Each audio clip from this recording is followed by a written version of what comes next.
Something in my house only moves when I'm not looking. At least, that's what I thought. Until one night, it did it right behind me. I was standing in the kitchen when I heard it. A chair moved behind me. I turned around fast. Nothing there, just the chair, angled slightly away from the table, one leg off the rug. I hadn't touched it. That was the first time it moved while I was in the room. The quiet thing in my house. I get home late, always after midnight. My wife's asleep. The house is dark, except for the stove light. I leave it on. She hates that. That night I hadn't even taken my shoes off when I heard it. Clink, ceramic on tile, not shattered, just rolled and stopped. I stood in the doorway, keys still in my hand. A coffee mug was on its side near the counter. Mine, no crack, no chip, just tip. We don't have a cat. I picked it up, put it in the sink. Told myself I must have knocked it earlier. That lie followed me to bed. The next night, the kitchen chair was pulled out, just enough to brush my knee. The night after that, a cabinet was cracked open. I always closed them, always. Then it got worse. A spoon in the wrong drawer. A light I didn't remember turning off. Always after midnight. Always when I was tired enough to doubt myself. I didn't tell my wife. Not because I was scared, because I didn't want to sound crazy. I started testing it. One night I left my keys on the edge of the counter, not in the bowl. I waited. Nothing happened. The next night I came home. The keys were in the bowl. I hadn't touched them. That's when I stopped fixing things. I'd leave the cabinet open, the drawer half out. Sometimes they moved again. Sometimes they didn't. That was worse. One night I said it out loud.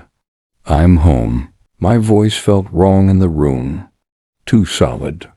Nothing moved. I laughed, embarrassed. Then I turned off the light. Behind me, tap. Something touched the counter. Not fell, not slid, just contact.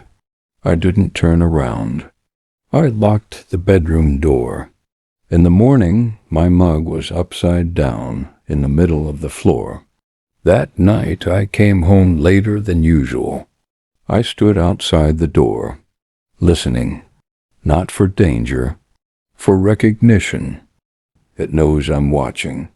I stood outside the front door for almost 5 minutes, not because I was scared, because I didn't want to interrupt something. The porch light flickered once. I hadn't noticed it do that before. I unlocked the door slowly. The house was dark. The stove light was off. I never turn it off. I stepped inside. The air felt wrong. Not cold, not warm, just held, like the house was waiting for me to speak first. I turned on the kitchen light. Everything looked normal, until I saw the chair, not pulled out, turned, facing the hallway, facing me. I didn't fix it. I walked past it. I didn't eat, didn't turn on the TV. I sat in the dark in the living room and waited. The hallway was visible from where I sat, just barely, enough to see if something moved. At 2:14 a.m., the hallway light flicked on. No footsteps, no sound, just light.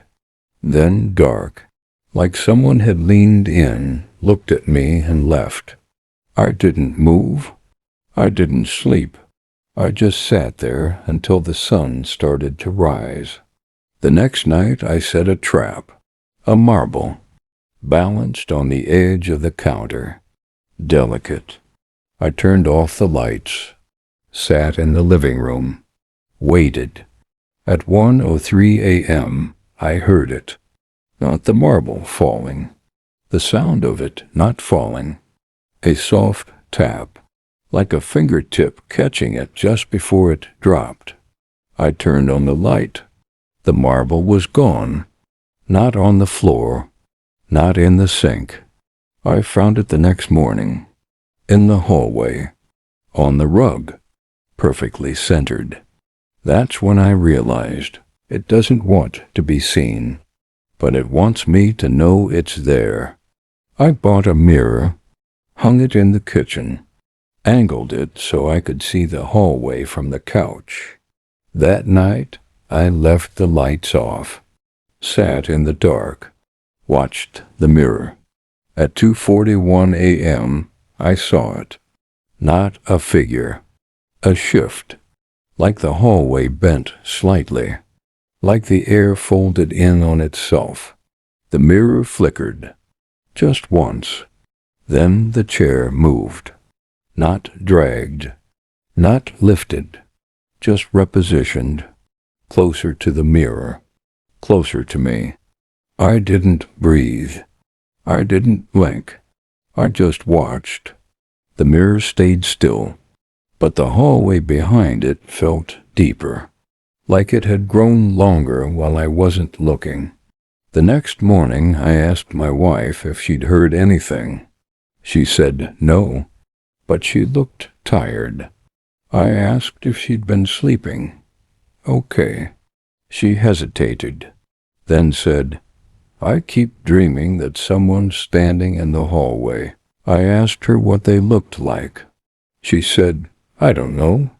I never turn around. I asked if she ever hears them speak. She said, no, but I think they're waiting for me too. That night I didn't test anything. I didn't wait. I just lay in bed, eyes open, watching the hallway through the crack in the door. At 3:12 a.m., the door creaked, just slightly, enough to widen the gap, enough to let the hallway in. The next day I stayed home from work. I needed to know if it was the house or me. I cleaned everything, reset every object, took photos. Then I left, locked the door, came back 6 hours later. The house was quiet. Nothing moved, until I walked into the kitchen. On the counter, written in the dust I'd wiped clean, hello, just that.